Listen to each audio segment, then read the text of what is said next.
Hey everybody, it's a beautiful day out here on the Mississippi River today. I'm out here dragging jigs. I'm just in a backwater cut, and just a beautiful day out here today. Dragging jigs is an extremely effective way for summertime walleyes. We do it in the wintertime. We drag actually plastics called ringworms, but in the summertime, I'm just dragging a jig and a crawler or a jig and a leech. And what makes it so effective is it's a good way to cover water. It's a good way that you can cover some shallow water.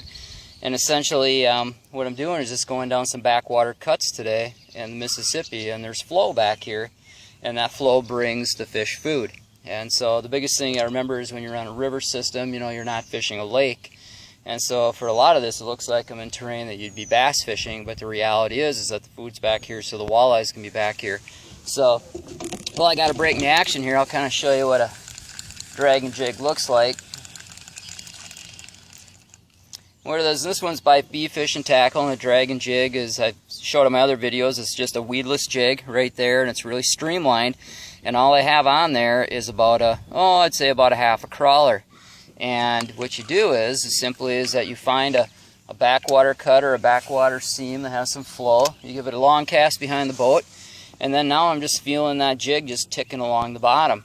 Now the real key to this is that you're going to feel a lot of ticks, and sometimes those ticks are fish, sometimes they're the bottom. So a good rule of thumb is that if you think that you have a bite, take your rod, drop it back, feed them some line, and then bring it back up. If the fish is there, set the wood to them and set the hook. If it's not, you'll just continue on.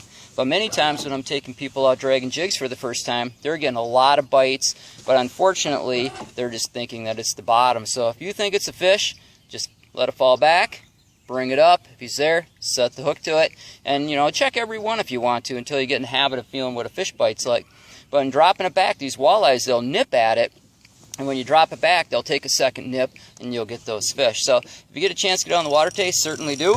And looks like I got to do a snag. We'll talk to you soon.